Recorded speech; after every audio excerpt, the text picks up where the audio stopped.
Hello bookworms, welcome back to the channel, and today we're going to be talking about Echo North by Joanna Ruth Meyer. This is the first time I've gone into a book blind in quite a while. I had never heard of it, but I stumbled upon it in the library, and I liked the cover, so I took a chance on it. So the book follows a girl named Echo, who was hideously scarred in her youth by a wolf, which led to her being outcast by society. Many years later, her father goes missing on a business trip, leaving her in the hands of her cruel stepmother.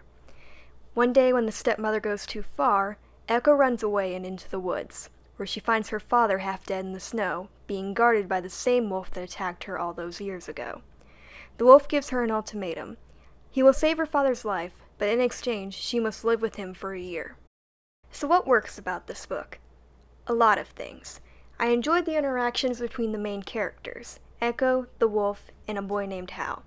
The ways both the wolf and Hal try to lift up Echo's spirits whenever she feels insecure about her scars are very sweet, as is Echo's determination to free them from their respective enchantments.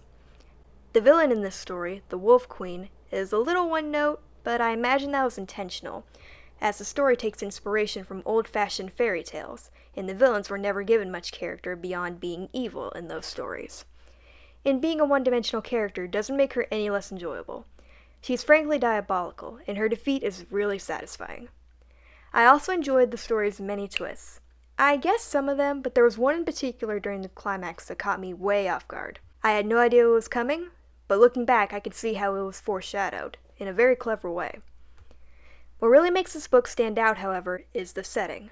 The wolf lives in a magical house, held together by threads spun from sunlight. The house constantly shifts to the inhabitants' request, and the rooms hold everything from plants made entirely from rainwater to a library filled with books in the form of mirrors.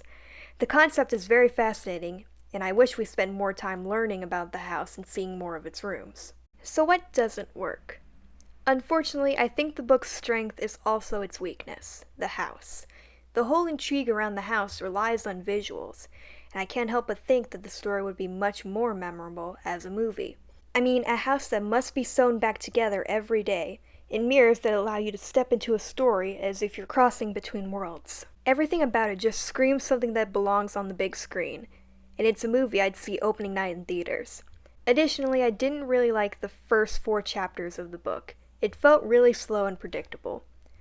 The purpose of these chapters was to set up Echo's history with the wolf, show her relationship to her father, and to show how cruel her stepmother was to her. This was done well, but I kept wanting to skip ahead to where the wolf would show up again. I also felt like Echo warmed up to the wolf a little too quickly, considering he was the reason she was treated so harshly at home. If I could change anything, it would be those first chapters. I would start the book already inside of the house with the wolf and use flashbacks to explain how we got to that point. I'd rate Echo North an 8 out of 10.